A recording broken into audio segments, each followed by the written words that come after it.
Bom, chegamos à nossa sétima mensagem dessa série, em 2 Coríntios. Servos frágeis de um Deus inquebrável.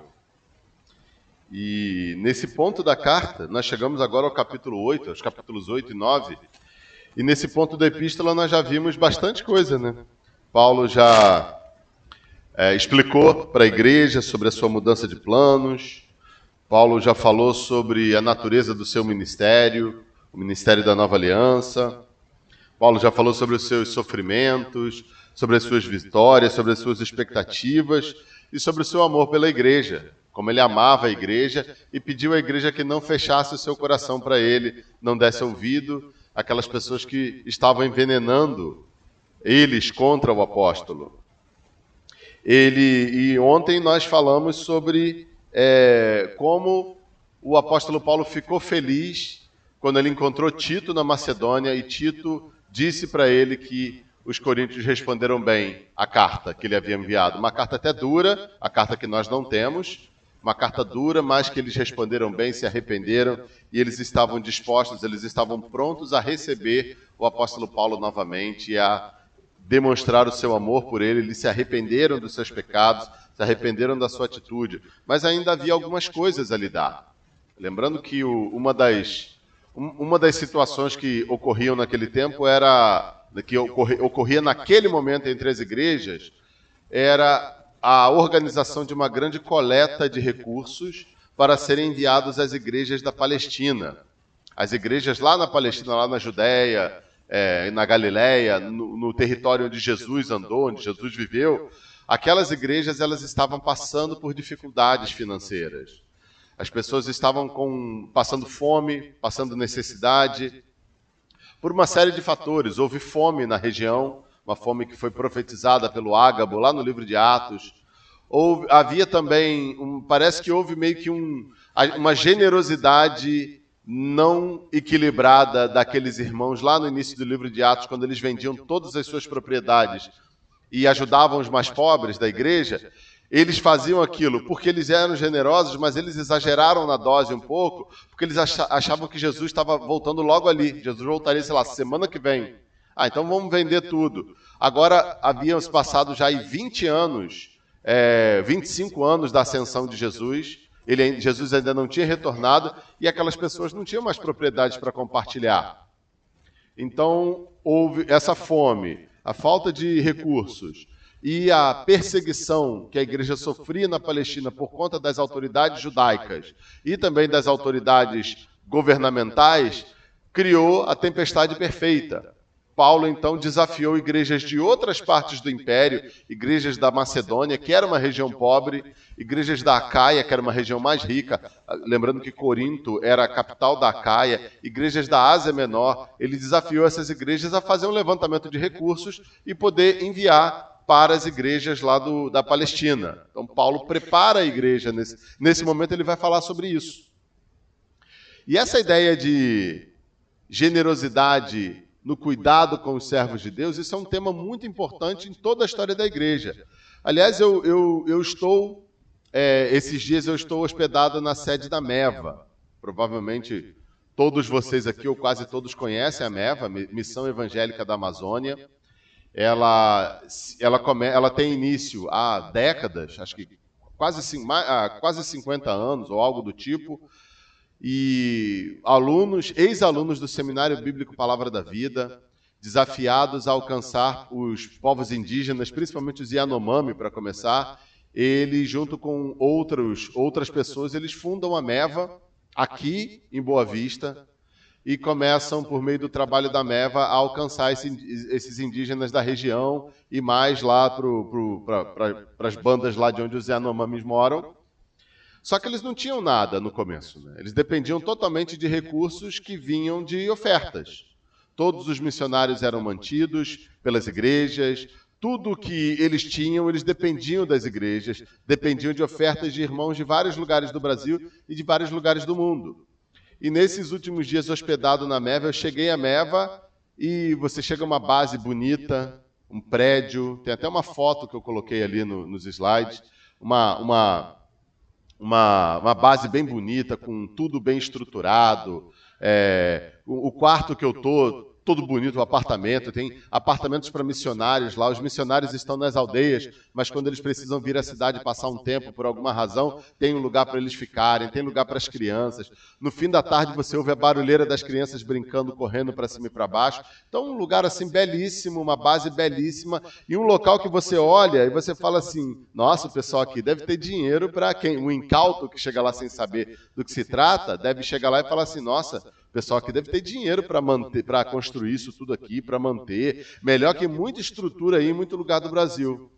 Mas acontece que aquela base ela foi sendo construída ao longo das décadas e ela foi sendo construída não com dinheiro do governo, não com dinheiro de alguém lá da própria MEV, o empresário, mas com dinheiro de pessoas comuns, como eu e você, de várias partes do mundo, que vão enviando esses recursos.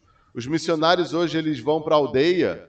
Eles pegam um avião da Asas de Socorro, que é mantido por mantenedores aí ao redor do mundo. Eles eles conseguem levar os móveis deles para dentro de uma aldeia, construir uma casa, ter uma vida lá, porque tem pessoas que estão doando para que eles possam estar lá. E com isso, todas essas etnias indígenas aqui da região vão sendo alcançadas pouco a pouco pelo Evangelho. Vão tendo a Bíblia traduzida para as suas línguas. E não só o pessoal lá, mas a própria cidade de Boa Vista vai sendo beneficiada por isso. Por quê? Porque várias igrejas aqui provavelmente surgiram com o apoio do Ministério da MEVA, porque a MEVA estava aqui, missionários vieram para cá, depois pastores vieram e conseguiram plantar igrejas, e a cidade foi sendo evangelizada e o nome do Senhor foi se espalhando por aqui.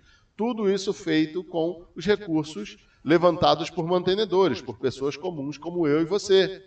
Então eu estou impressionado não somente com a estrutura da MEVA, não somente com o impacto da MEVA aqui na cidade de Boa Vista e no estado de Roraima, mas com a generosidade dos doadores que possibilitaram a MEVA de existir.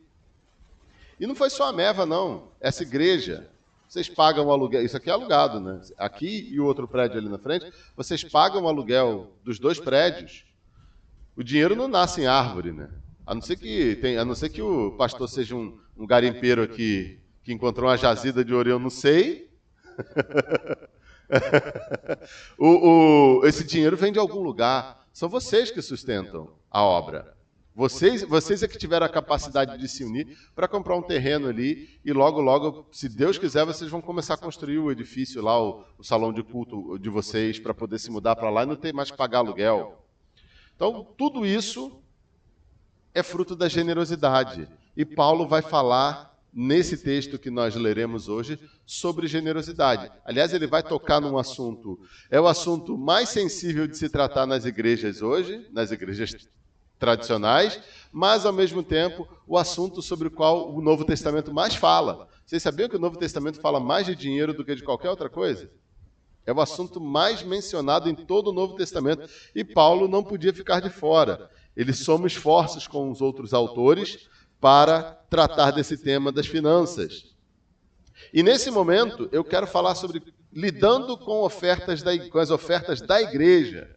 Segundo aos Coríntios, capítulo 8, verso 1, até o capítulo 9, verso 15. Assim como na mensagem anterior, eu não lerei o texto de antemão, porque é um texto muito longo, mas eu lerei o texto ao longo da mensagem. E eu queria começar dizendo o seguinte, antes de entrar no texto.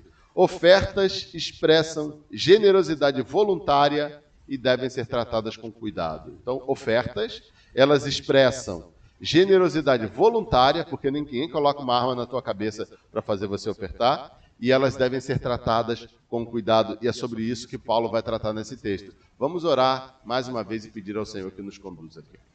Senhor, te agradecemos mais uma oportunidade de estarmos aqui ouvindo, estudando a tua palavra, e pedimos a tua sabedoria e a tua direção nesse momento em que trataremos de um tema tão importante, ó Pai, tão sensível, mas tão relevante e tão explicado na tua palavra, que consigamos ser sábios, honestos e fiéis ao texto ao tratar desse assunto e que seja uma bênção para a vida dessa igreja, em nome de Jesus.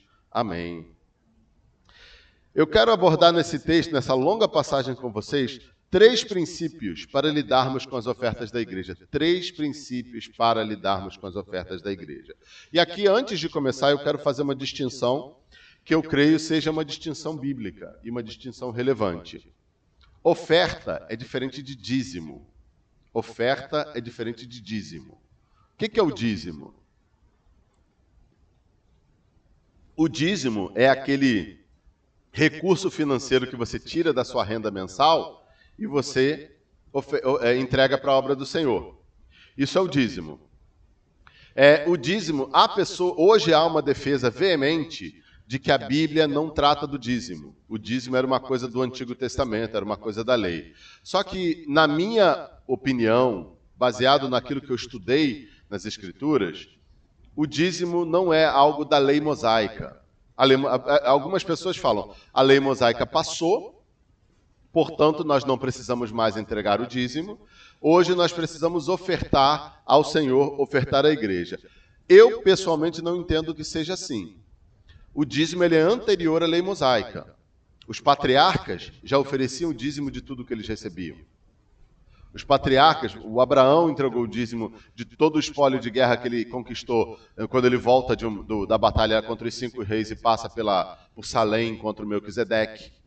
O Jacó, quando ele está fugindo de Esaú, e ele para lá em Betel, dorme, né, no travesseiro, uma passagem que eu gosto muito, ele acorda e ele fala para Deus, certamente o Senhor está aqui, eu não sabia.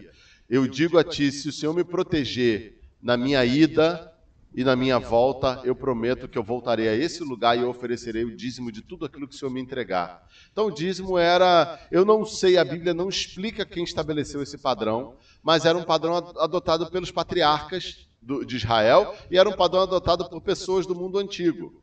Posteriormente, o dízimo ele é positivado, ele é colocado na lei mosaica e ele se torna algo que é entregue ao templo, no caso ao tabernáculo, primeiramente, e posteriormente ao templo. O dízimo era algo para o templo tabernáculo. Havia uma série de outras ofertas que eram exigidas ou eram estimuladas pela lei e que iam além do dízimo. Estima-se na lei mosaica que um israelita comum ele entregasse cerca de 23% da sua renda ao Senhor nas mais variadas formas. O dízimo, 10%, mais outros 13% de várias outras formas. Então, o dízimo ele é anterior à lei mosaica e ele foi adotado pelos patriarcas. Ele foi incorporado à lei mosaica e ele era praticado pela igreja, porque lembra que a maior parte da igreja eles eram judeus, no começo. Você não vê a expressão dízimo sendo usada no Novo Testamento, porque parece que já era algo natural na cultura daquelas pessoas. Mas você vê a questão das ofertas sendo tratadas aqui em 2 Coríntios. As ofertas em 2 Coríntios, elas não eram dízimo. Elas não eram destinadas à igreja local de Corinto. Elas eram ofertas levantadas para uma questão específica. Nesse caso de 2 Coríntios, para os cristãos pobres da Palestina que estavam passando necessidade. Ofertas podiam ser levantadas por outras razões, pela igreja. Para ajudar um missionário, ofertas missionárias, ofertas de ajuda a irmãos da igreja, qualquer tipo de oferta. Então havia dízimos e havia ofertas. E aqui o Paulo está tratando das ofertas. Só que os princípios aplicados às ofertas, eles se aplicam a qualquer tipo de oferta, inclusive o dízimo. Ele se aplica a tudo. E nessa passagem, então, eu quero lidar com vocês, como eu disse, com 3 princípios para lidarmos com as ofertas da igreja. Primeiro princípio, capítulo 8, versos 1 a 15, é o seguinte: ofertas devem ser voluntárias. Ofertas devem ser voluntárias. Por serem voluntárias, nossas ofertas, elas testificam da graça de Deus. Você é um beneficiário da graça de Deus a cada dia na sua vida. O fato de você ter a salvação, isso é um benefício da graça de Deus, porque pela graça vocês são salvos. O fato de vocês terem saúde, de vocês terem uma vida, de vocês terem ar para respirar, isso é fruto da graça de Deus. E por serem voluntárias, as nossas ofertas, elas testificam da graça de Deus. Porque assim como nós recebemos do Senhor aquilo que nós precisamos, uma pessoa beneficiada por uma oferta que sai do nosso bolso, ela é beneficiada por algo que ela não tinha condições de ter. Ela recebe das mãos de alguém. É um testemunho da graça. Paulo vai dizer nos versos 1 a 5 o seguinte: agora, irmãos, queremos que vocês tomem conhecimento da graça que Deus concedeu às igrejas da Macedônia. Então, Paulo queria dizer para os coríntios o seguinte: o pessoal da Macedônia já levantou a oferta deles. Então, como é que funcionava? O Paulo, ele envia cartas às igrejas da Macedônia e ele pede ofertas a essas igrejas para enviar para a Judéia. E ele diz para essas igrejas: eu passarei por aí em determinada época, então tenham as suas ofertas já recolhidas e prontas e contabilizadas, porque quando eu sair, eu vou levar as ofertas comigo. E aí eu vou passando de igreja em igreja, coletando as ofertas de cada uma das igrejas, e finalmente, quando eu tiver tudo, eu pego o barco, vou embora para a Judéia, para a Palestina, e levo as ofertas comigo, e lá eu distribuo para as igrejas. Então ele mandava cartas de antemão falando que ele passaria pelas igrejas num determinado momento para pegar aquele dinheiro. E ele fala então, ele já fala para os coríntios: eu estou aqui na Macedônia, e eu quero compartilhar com vocês a graça de Deus aqui na igreja da Macedônia. 2. No meio da mais severa tribulação, a grande alegria e a extrema pobreza deles transbordaram em rica generosidade. O pessoal da Macedônia, quando você pensa em Macedônia, vai além, mas pensa pelo menos em duas igrejas, Filipos e Tessalônica. Talvez Bereia também, pode colocar Bereia na conta aí. Filipos, Tessalônica e Bereia. Pelo que Paulo fala, não eram igrejas ricas. Eram igrejas simples, de pessoas simples. E eram igrejas que estavam passando por perseguição. E tem um detalhe: a Macedônia não era uma província romana rica. Era uma província um pouco difícil de viver lá. Eles tinham alguns desafios, né, econômicos. Verso 3. Pois dou testemunho de que eles deram tudo quanto podiam, e até além do que podiam por iniciativa própria.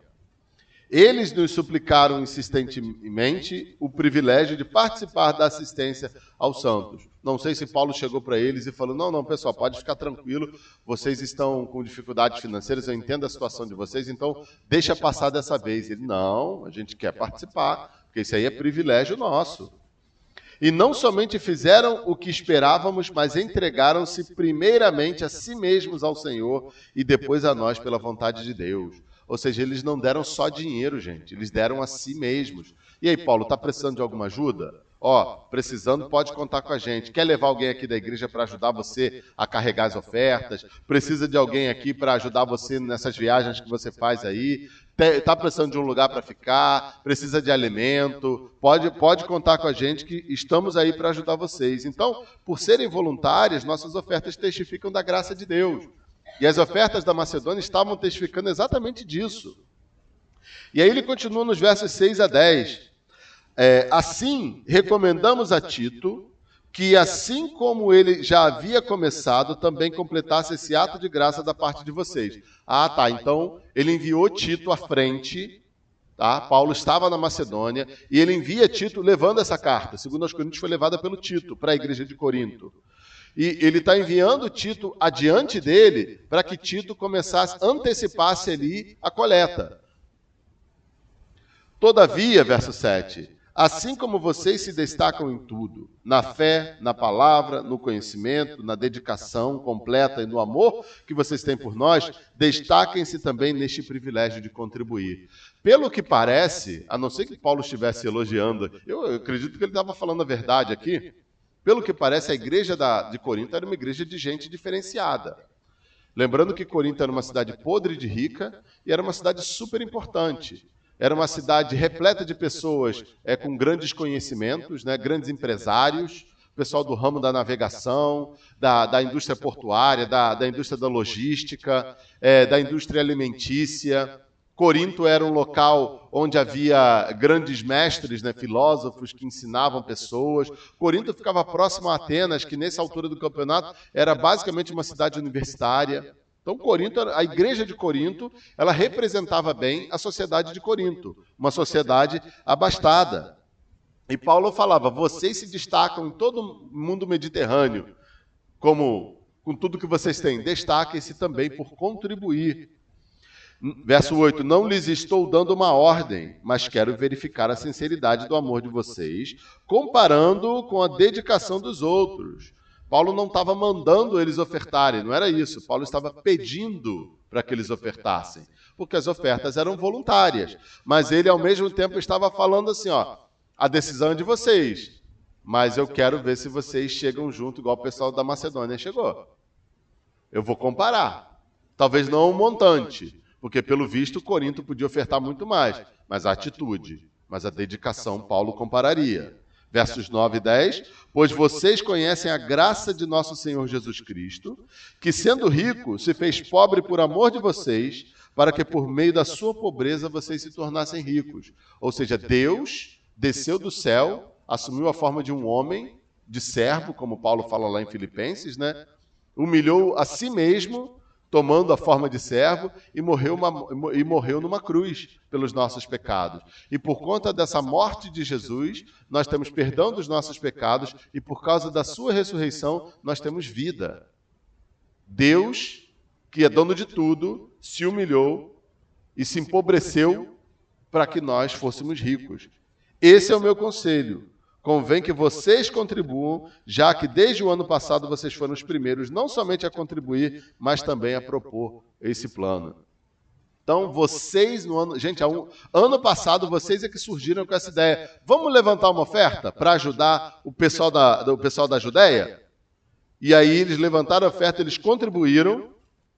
Agora Paulo queria ver se eles fariam de novo, especialmente naquele ambiente meio de animosidade que estava aos pouquinhos tentando se consertar. Então, gente, aquilo que é voluntário revela quão genuíno é o nosso amor pela igreja.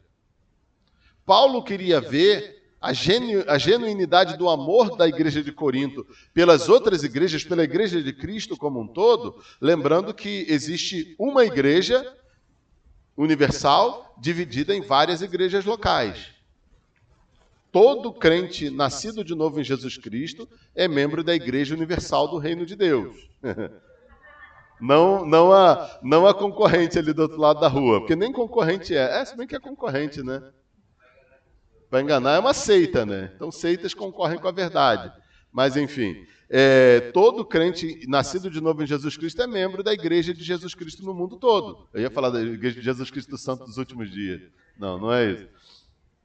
Agora, todo crente, ele se encontra num corpo local, num núcleo local, que é a igreja local. A comunidade Batista Videira, que é uma comunidade local. A igreja presbiteriana ali do lado é outra, a Assembleia de Deus é outra, a Batista Regular é outra. Então, somos igrejas locais, mas somos membros de uma igreja universal. Então, Paulo queria ver, né?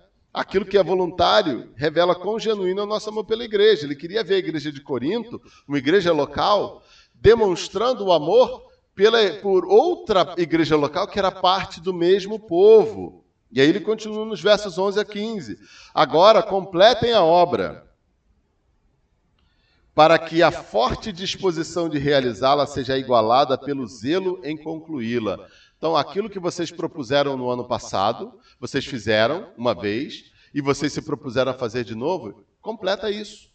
Completa isso. Levanta toda a oferta aí. Por quê? Para que aquilo que vocês disseram que levantariam seja alcançado. Vamos supor que eles tenham ofertado, sei lá, eles tenham ofertado 5 denários de oferta. Ou, vamos botar aí para termos atuais, eles tenham ofertado, e vamos levantar 10 mil reais aqui para as igrejas da Judéia. Então, vamos ver se vocês chegam aos 10 mil reais. Vocês propuseram um valor, vocês levantaram esse alvo, estabeleceram esse alvo. Vamos ver se vocês chegam, se vocês batem a meta, ou se vocês até dobram a meta, né? E aí ele continua, zelo em concluí-la de acordo com os bens que vocês possuem. E é interessante que Paulo fala que eu quero ver vocês chegarem, baterem a meta, mas eu quero ver vocês batendo a meta com o que vocês têm.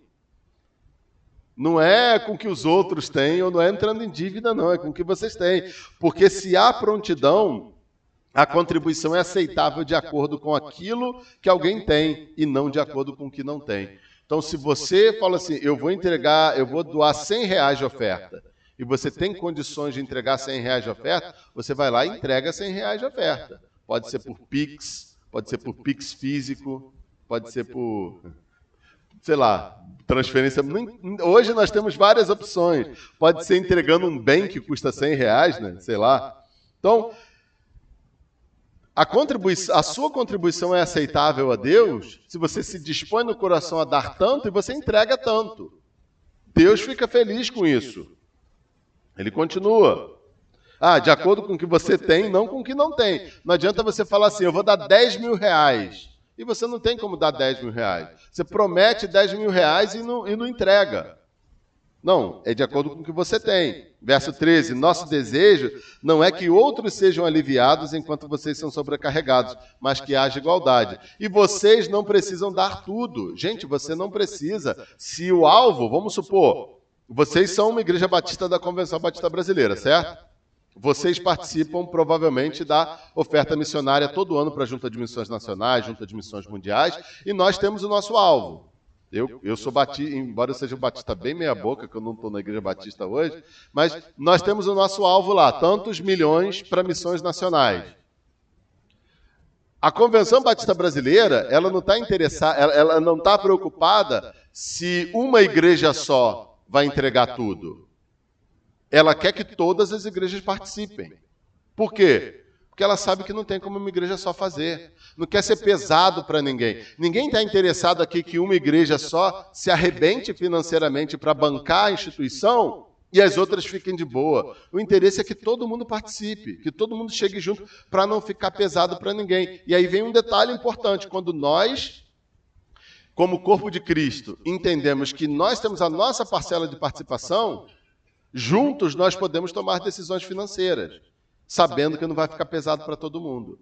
Vamos construir a nossa igreja, o nosso salão de culto lá, o edifício de educação cristã e o salão de culto em cima. Vai custar X. Tem gente que vai poder dar um valor, tem gente que vai poder dar um valor menor. Mas se todo mundo participar, vocês alcançam a meta de vocês. Agora, se só uns participarem, a obra vai ficar igual aquela catedral da Sagrada Família lá em Barcelona, né? Que está há 120 anos sendo construída e nunca termina. Então, Paulo não queria esfolar ninguém, ele queria que houvesse igualdade. 14. No presente momento, a fartura de vocês suprirá a necessidade deles, para que, por sua vez, a fartura deles supra a necessidade de vocês. Aquilo que vai e volta. Hoje, eles precisam. Vocês têm fartura, compartilhem daquilo que vocês têm de excedente para suprir a necessidade deles. Amanhã, pode ser vocês precisando, e eles vão compartilhar com vocês. Eles têm. Então haverá igualdade, como está escrito, quem tinha recolhido muito não teve demais, e não faltou a quem tinha recolhido pouco. E aqui ele faz uma alusão ao maná no deserto. O maná era assim, quando as pessoas acordavam de manhã e tinha o maná, que era tipo uma coentro espalhado pelo campo. As pessoas recolhiam aquele maná e colocavam dentro de um jarro, o equivalente para a alimentação de uma pessoa por dia. Se você pegasse um jarro maior e colocasse, entupisse até a boca de maná, um vaso maior do que o necessário, entupisse até a boca, vamos falar assim, acordei cedo, peguei um vasão, vou passar 2 horas catando maná, eu vou entupir o vaso de maná. E o outro virasse assim, acordei de manhã, vou pegar um vaso adequado e vou passar ali meia hora colhendo maná.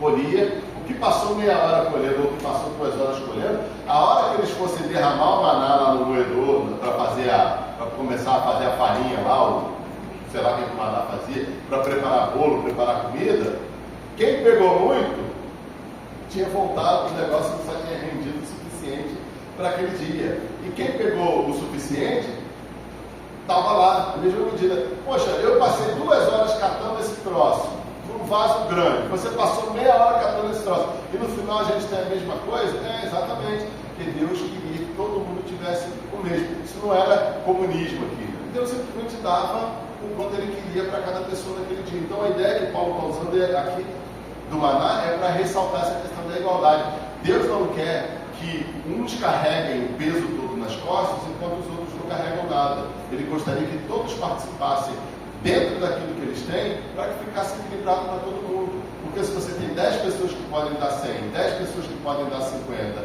e 10 pessoas que podem dar 10, se todos eles se unirem, eles vão chegar à meta, eles vão alcançar aquilo que eles precisavam, sem que o que está dando 100 precise dar 150 para compensar o que o outro não está dando. Porque até quem tem dinheiro, uma hora fica sem dinheiro, né?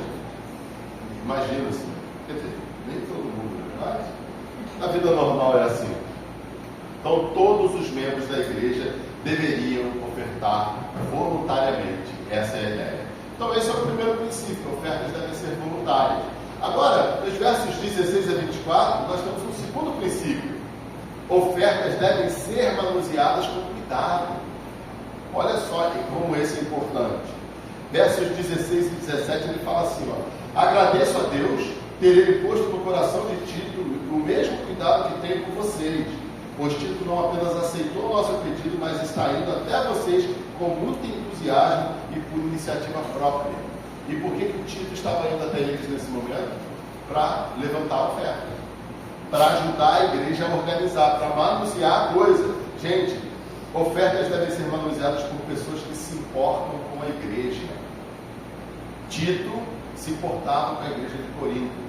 Ele estava indo a Corinto ajudá-los com a oferta, ajudá-los a manusear aquele valor que estava sendo levantado com cuidado. Ele amava a igreja. Versos 18 a 21. Com ele estamos enviando um irmão que é recomendado por todas as igrejas por seu serviço no Evangelho. Eu não sei quem é esse irmão, tem teorias aí, mas, enfim, talvez fosse o Silas, talvez fosse o outro. Não só por isso, mas ele também foi escolhido. Ele também foi escolhido pelas igrejas para nos acompanhar como forma de ministrar essa atuação, o que fazemos para honrar o próprio Senhor e mostrar a nossa disposição. Esse irmão, admirado por todas as igrejas, ele foi designado para lidar com as ofertas. E aí o texto continua aqui, 19.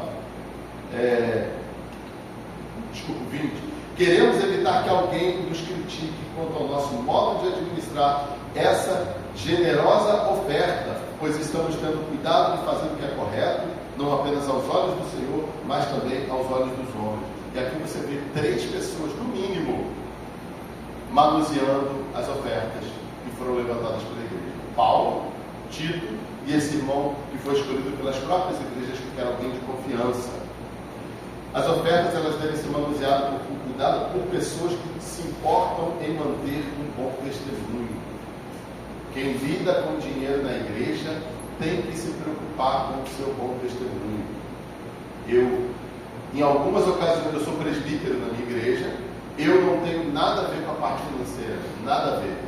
Eu não lido com a parte financeira, eu só vejo o relatório financeiro no fim do mês. Mas há diáconos que são designados para retirar o gasofilácio, ir lá para a salinha, para a sala do pastor, contar o dinheiro, e tem que ter sempre mais de uma pessoa.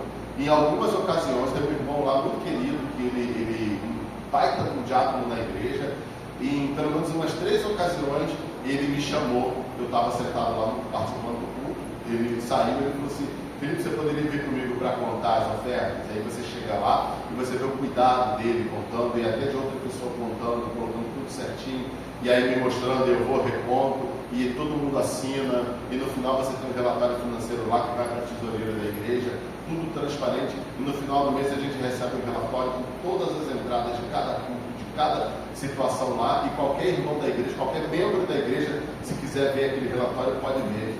Então, as ofertas, elas têm que ser manuseadas por pessoas que se importam em ter um bom testemunho. Gente que faz coisa escusa. Temos um aluno lá no seminário, o pai dele é pastor em Portugal. Ele cresceu em Portugal, ele é cidadão, família brasileira, mas ele foi para Portugal, ele tinha 10 anos de idade, ele hoje está com 20 anos, 21 anos, viveu a maior parte da vida dele lá em Portugal, o pai dele é pastor, e o pai dele foi convidado para ser pastor nos Estados Unidos. E aceitou o desafio. Eles foram, chegaram lá nos Estados Unidos, era a igreja de um casal, uma igreja de brasileiros, lá na Flórida, o pastor e a pastora, e eles chegaram deram tudo para ele, deram casa para ele, com a família, mobília, absolutamente tudo. Só que eles ainda estavam, eles começaram a trabalhar na igreja, e vem aquela história, né? começaram a trabalhar na igreja de maneira irregular. Enquanto o visto religioso deles estava saindo, eles já estavam trabalhando na igreja, o que não podia, mas estavam lá. Diz que passaram-se 2, 3 meses, o pai dele pregava bastante. Esse pastor e a esposa, eles tinham outros negócios, ele não gostava muito de pregar, e o pai dele começou a perceber que tinha alguma coisa esquisita com as finanças. E ele começou a desconfiar e pediu para começar a ver os relatórios. E esse casal falou para eles: não, você não tem nada com finanças. Não, mas eu quero ver, eu sou pastor da igreja. Brigaram com eles, que era quebra-pau, uns 2, 3 meses brigando, até que viraram para ele um dia e falaram assim: pastor, vamos fazer o seguinte, a sua única tarefa aqui na igreja vai ser pregar. Você prega muito bem, você vai pregar todo domingo, você não precisa fazer mais nada, a gente vai continuar pagando o teu salário e cuidando. E ele falou que o pai dele não aceitou. Não, está errado, eu vim aqui pastorear o povo, a igreja, vim aqui para fazer o meu serviço como pastor, me envolver na vida das pessoas. E aí esse casal demitiu ele, tirou todos os móveis da casa e começou a ligar todos os dias ameaçando eles, falando que eles tinham que ir embora. E eles começaram a pesquisar e descobriram que esse casal estava envolvido com lavagem de dinheiro. Eles tinham alguns negócios que não pagavam impostos, então eles usavam a igreja, os recursos da igreja para lavar dinheiro, para não ter que pagar imposto, para não ter que prestar conta ao governo americano, e usavam o dinheiro da igreja para isso. Misturavam com o dinheiro deles e ninguém sabia. A igreja estava bem financeiramente, o pastor tinha casa, tinha tudo, o casal era podre de rico, e eles começaram a se sentir muito pressionados e acabaram indo embora dos Estados Unidos, levantaram o dinheiro e sumiram de lá. Porque o tema que não denunciou, eles ficaram com medo de denunciar esse casal, esse pastor e essa pastora. Para começar, tinha uma pastora no meio, para você ver que o negócio está errado aí. E segundo, o pessoal bandido é gente que não se preocupa nem um pouco com prestar contas, as pessoas não estão nem aí para ter um bom testemunho ou qualquer outra coisa. E aí no verso 22 Paulo fala: além disso, estamos enviando com eles o nosso irmão que muitas vezes e de muitas maneiras já nos provou que é muito dedicado, e agora ainda mais por causa da grande confiança que ele tem em vocês. As ofertas devem ser manuseadas com cuidado por pessoas que são experientes em lidar com responsabilidades. Não é qualquer inocente que pode lidar com o dinheiro da igreja. E por fim, nos versos 23 e 24, quanto a Tito, ele é meu companheiro e cooperador entre vocês. Quanto a nossos irmãos, eles são representantes das igrejas e uma honra para Cristo. Portanto, diante das demais igrejas, demonstrem a esses irmãos a prova de amor que vocês têm e a razão do orgulho que temos de vocês. Ofertas devem ser manuseadas com cuidado por pessoas que são autorizadas pela liderança da igreja. Se você não é autorizado pela liderança da igreja a lidar com a parte financeira, não se meta com isso. Não pegue dinheiro que não é seu. Não pegue nada que uma pessoa... Não se envolva com o dinheiro da igreja, sabe por quê? Isso pode dar problema para você lá na frente.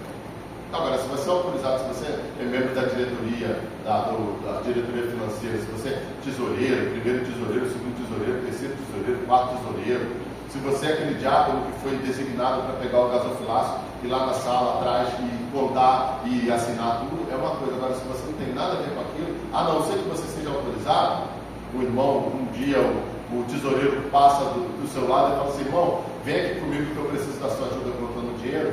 Não entre, não se meta, não se envolva com essas coisas, porque isso pode mandar aquele sinal de que a igreja não está cuidando bem da grana. Então esse é o segundo princípio. Primeiro, ofertas devem ser voluntárias. Segundo, ofertas devem ser manuseadas com cuidado. E terceiro, ofertas devem expressar generosidade. Ofertas devem expressar generosidade. Olha os versos 1 a 5 do capítulo 9. Não tenho necessidade de escrever-lhes a respeito dessa assistência aos santos, eu já sabia. Reconheço a sua disposição em ajudar e já mostrei aos macedônios do orgulho que tenho em vocês, dizendo-lhes que desde o ano passado vocês da cá estavam prontos a contribuir. E a dedicação de vocês motivou muito. Ou seja, olha só, eu coloquei a minha reputação na reta por causa de vocês, hein? Eu me gabei lá na Macedônia de que vocês eram os caras, ó. O pessoal de Corinto é top, hein? Ano passado, eles vieram com a ideia da oferta. E eles foram os primeiros a contribuir. Eu tenho certeza que esse ano eles vão fazer de novo. Olha o apóstolo Paulo colocando a mão no fogo para aquela igreja. E aí ele continua: contudo, estou enviando os irmãos para que o orgulho que temos de vocês a esse respeito não seja em vão. Mas só por via das dúvidas, eu estou mandando o Tito e esse camarada aí para chegar lá e dar aquela motivada para vocês levantarem o sistema. Mas que vocês estejam preparados como eu disse que estariam. Ou seja, só para garantir que vocês não comeram mosca e não perderam o bonde, eu estou mandando o Tito e o irmão aí para lembrar vocês da oferta. A fim de que, se alguns macedônios forem comigo e os encontrarem despreparados, nós, para não mencionar vocês, não fiquemos envergonhados por tanta confiança que tivemos. Imagina, Paulo chega lá, no dia do culto lá de receber a oferta, e o valor que eles projetavam no telão lá, o alvo foi tal, levantamos tal. Paulo está lá com aqueles irmãos que vieram lá de Tessalônica, de Filipe, e aí a meta está lá e não chega nem perto da meta. A vergonha que Paulo ia ficar, aqueles irmãos olhando para a cara de Paulo assim, sabe de nada, né? Confiou nos caras, agora os caras queimaram o filme dele. Cultura da honra, aquele mundo era baseado na cultura da honra e da vergonha. Uma pessoa que fosse repreendida, que se envergonhasse na frente dos outros, aquilo podia acabar totalmente com a reputação dela. Verso 5: assim, achei necessário recomendar que os irmãos os visitem antes e concluam os preparativos para a contribuição que vocês prometeram. Então ela estará pronta com uma oferta generosa e não como algo dado com avareza. Gente, a generosidade, ela revela a seriedade do doador. Uma pessoa se compromete a doar e ela doa. Isso demonstra seriedade. Pastor, eu vou chegar junto lá, pode contar aí que eu vou dar tanto. Bom, lá na nossa igreja nós queremos ampliar o salão de culto, ampliar a estrutura lá, porque a igreja cresceu. Nós saímos de 120 membros em 2020 para 388 membros no final de 2024. A igreja está abarrotada, temos 2 cultos e a gente está pensando em ampliar a estrutura. O irmão virou para a gente e falou assim, virou para o pastor, está aqui tanto eu tenho tanto para doar para a igreja. No outro dia eu estava na conta da igreja, para a obra. Só para estimular o pessoal, dar aquele pontapé inicial. Quando o pastor me falou o valor, eu pensei assim, poxa, rapaz, se esse irmão tivesse me dado esse dinheiro, eu teria construído a minha casa. Era muita grana. Você fica assim, você fica constrangido pela generosidade da pessoa. E aí, versos 6 a 9, lembrem-se, aquele que semeia pouco também colherá pouco, e aquele que semeia com fartura também colherá fartamente. Um princípio espiritual aqui que, sinceramente, é difícil de entender, na nossa época principalmente. Quem é generoso em abundância é abençoado em abundância, materialmente, financeiramente. Quem é generoso em abundância é abençoado materialmente em abundância. Há pessoas que têm o dom da contribuição. Romanos fala sobre isso. Dom de contribuir. Pessoas que chegam junto. E eu fico vendo que quem doa bastante acaba sendo recompensado por Deus materialmente assim, de forma abundante. Eu não entendo esse princípio. Mas é um princípio bíblico. Está lá no Antigo Testamento e está aqui no Novo Testamento. Agora, quem é pão duro não é recompensado, não recebe a bênção. Quem é pão duro. Isso aí é aquele princípio que é bíblico, mas que é explorado por essa sinagoga de Satanás que tem por aí, que falam só de dinheiro. Essas igrejas da prosperidade. Eles exploram, eles pegam esse princípio, manipulam esse princípio, extraem dele tudo que está lá e que não está lá, para vender o sonho e vender a ilusão para as pessoas, para arrancar dinheiro dos encalços. E aí isso queima o filme do princípio. Que aí chega o pastor Filipe, pastor Batista, conservador, que acha que essas igrejas é tudo portinha do diabo, fala um negócio desse na igreja, princípio, já tem gente que fica, está falando que é princípio. Está aqui, gente, está na Bíblia.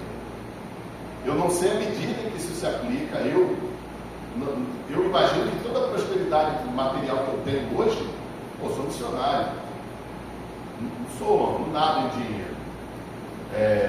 Toda a prosperidade material que eu tenho hoje, eu atribuo ao fato de que o Senhor me dá. Eu sou dizimista, oferto, e o Senhor dá em retorno. Agora, por quê? Eu não sei. É simplesmente Deus age assim. Então, continuando, verso 8. E Deus é poderoso para fazer que seja acrescentado toda a graça, para que em todas as coisas e em todo tempo, tendo tudo o que é necessário, vocês transbordem toda boa obra, como está escrito. Distribuiu, deu os seus bens aos necessitados, a sua justiça dura para sempre. A generosidade, ela revela não somente a seriedade do doador, como ela também revela a retidão do doador.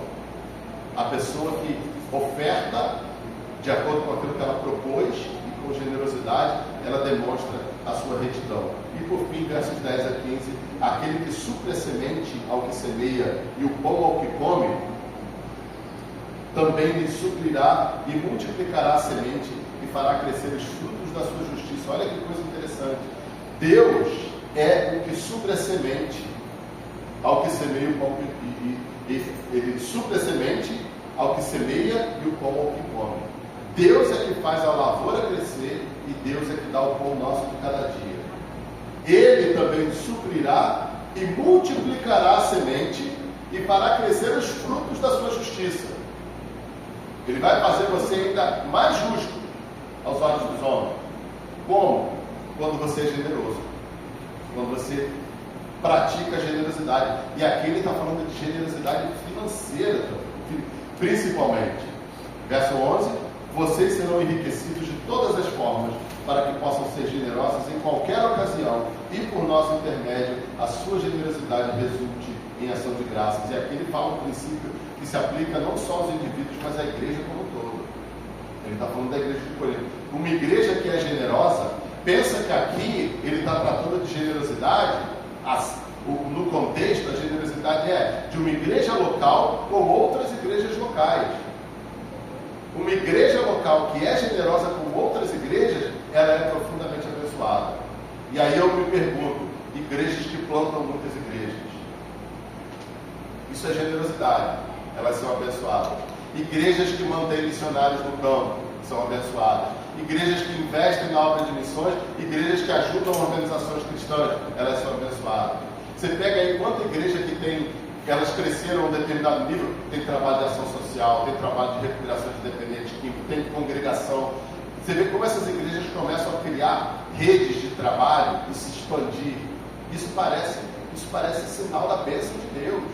A igreja generosa, ela é abençoada com o crescimento com o seu crescimento numérico, com o crescimento do seu trabalho e com o crescimento da sua influência, porque quanto maior ela for e mais forte ela for financeiramente em número de membros, mais ela pode fazer pela sociedade, mais ela pode fazer pelos perdidos, mais ela pode abençoar. Uma igreja que abre mão de ser bênção, de doar e ser bênção, ela está abrindo mão de crescer, ela está abrindo mão de ser abençoada em retorno pelo Senhor. Então a generosidade, ela revela a intenção do doador. A intenção do doador é, eu sou generoso porque eu quero ver a obra crescer. E por conseguinte, por uma razão que só Deus pode explicar, ele faz com que a minha obra cresça também. Então, conclusão, 3 princípios para lidarmos com as ofertas da igreja. Ofertas devem ser voluntárias, ofertas devem ser manuseadas com cuidado e ofertas devem expressar generosidade. Ofertas, então, expressam generosidade voluntária e devem ser tratadas com cuidado. Essa é a proposição. E o que eu faço, então, com tudo isso? Mais 3 ideias para você. Tudo tríade aqui, tá? Todo dia são 3. Por que 3? Porque 3 é fácil de lembrar. Primeiro, oferte com alegria. Deus ama o que dá com alegria. Não era isso que vinha no fundo, no verso do envelope de dízimo nas décadas passadas? Deus ama o que dá com alegria. Oferte com alegria. Não, que a oferta seja algo que você dá de coração e que você dá com alegria, e não algo que você dá com tristeza como uma obrigação. Segundo, aprenda como funciona essa questão do dinheiro na igreja e ajude a sua igreja a lidar com as finanças responsavelmente. Isso aqui é um princípio, é uma aplicação mais voltada para pessoas que têm habilidade de lidar com dinheiro, tá, gente? Eu confesso que quando eu coloquei essa, me veio à mente isso. Pessoas, se você, às vezes, é uma área tão chata do ministério, entre aspas, ela é tão chata, tão desgastante do ministério, mas é necessária. Se você tem habilidade de lidar com finanças, se você é contador, se você é comerciante, se você é bancário, se você tem habilidade, se é uma coisa que você gosta de fazer, que você tem habilidade, que você tem honestidade, é o tipo de coisa que você tem que se manter à disposição para uma eleição na igreja, lá no conselho administrativo da igreja, ou coisa do tipo. Ou se alguém precisar da sua ajuda um dia, busque entender, por que o ar-condicionado está, não sei, não é o caso aqui, mas por que a gente está com aquele ar-condicionado tão velho, tão ruim, fazendo barulho e atrapalhando a gente? Porque o pastor é pão duro? Procure entender por quê. Às vezes você vai descobrir que é porque a igreja não tem dinheiro para trocar o ar-condicionado. E aí você vai poder fazer alguma coisa em relação àquilo. E terceiro, seja generoso. Seja generoso. Generosidade nunca fez mal a ninguém, pelo contrário, generosidade só nos faz bem. E eu posso dizer para vocês que eu sou fruto da generosidade da igreja. Eu sou um missionário sustentado por igrejas. A palavra da vida não me paga salário. Hoje, depois de muitos anos, depois de, 12 anos, eu estou aqui, eu sou missionário da palavra da vida há 15 anos.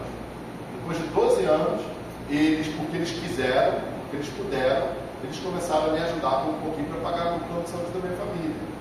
Mas quem levanta o salário para estar no funcionário, quem levanta o salário para pagar o aluguel, quem levanta o salário para botar comida na mesa, sou eu e minha esposa. Nós vamos às igrejas e a indivíduos, e aí todo mês eu recebo o relatório lá do controle, e você vê lá o nome de um monte de igrejas, de um monte de indivíduos. Tem igreja que está com a gente há 15 anos, ali, fielmente, todo mês. Tem igreja, a minha igreja de origem está comigo lá desde a época que eu fui do seminário. Durante o meu tempo no seminário, imagino que o pastor foi assim também, que era um seminário integral, a gente não podia trabalhar para se manter lá, nós dependíamos de ofertas. Não é só a Meva aqui que depende de oferta. Eu estou aqui porque alguém ofertou para eu estar aqui. Porque se ninguém tivesse ofertado para eu estar aqui, sabe o que eu estaria fazendo? A minha esposa estaria trabalhando no TRF, ela foi concursada, foi aprovada, e eu provavelmente estaria trabalhando na área de direito. Seria, sei lá, advogado, seria alguma coisa que é a minha formação original para poder estar no ministério. Mas graças a Deus, por conta da generosidade da igreja, nesses últimos 15 anos de ministério, eu posso estar aqui falando com vocês e me dedicando integralmente a isso. Nossa, como o pastor lembra de todas essas informações, como o pastor, porque eu tenho tempo de estudar e me dedicar que você, por conta da sua atividade, não tem. Eu tenho que ter vergonha na cara e usar o meu tempo da melhor maneira possível para entregar o melhor possível. Por quê? Porque tem alguém. Eu só estou aqui porque tem alguém se sacrificando financeiramente todo mês e ofertando com generosidade para que eu possa estar aqui. Isso é uma bênção na minha vida, na vida da minha família, e eu espero na vida da igreja, da minha igreja e de todas as igrejas que participam. Então, gente, vale a pena. Essa ideia de ofertar, de ser generoso, é um princípio bíblico e você vai ser abençoado por isso. Amém? Sei que esse é um tema espinhoso, duro de tratar, complicado, mas espero que eu tenha sido fiel e honesto ao texto bíblico aqui e tenha ficado na vida de vocês. Vamos orar. Senhor, te agradecemos pela tua palavra mais uma vez e pedimos a Deus que esse princípio da generosidade aqui ele seja aplicado por nós, que o Senhor fale no nosso coração e que o Senhor desperte os irmãos dessa igreja que tem o dom de contribuição, meu Deus, porque se o Senhor deu a alguém aqui o dom de contribuição, que o Senhor desperte esse dom e que essas pessoas se tornem grandes mantenedores da obra dessa igreja e da obra missionária aqui em Roraima, aqui entre os indígenas, em tudo aquilo que for possível, que for necessário. Que o Senhor faça esses irmãos prosperarem, para que pela prosperidade deles eles possam ajudar muito a igreja, o trabalho da comunidade Batista Videira a continuar crescendo e a continuar se expandindo aqui, ó Deus. Que o Senhor desperte a generosidade de todos nessa congregação, para que não fique pesado para ninguém, mas para que eles tenham mais do que eles precisam, possam compartilhar com outros e que eles possam também concluir os projetos que eles têm no futuro. Em nome de Jesus. Amém.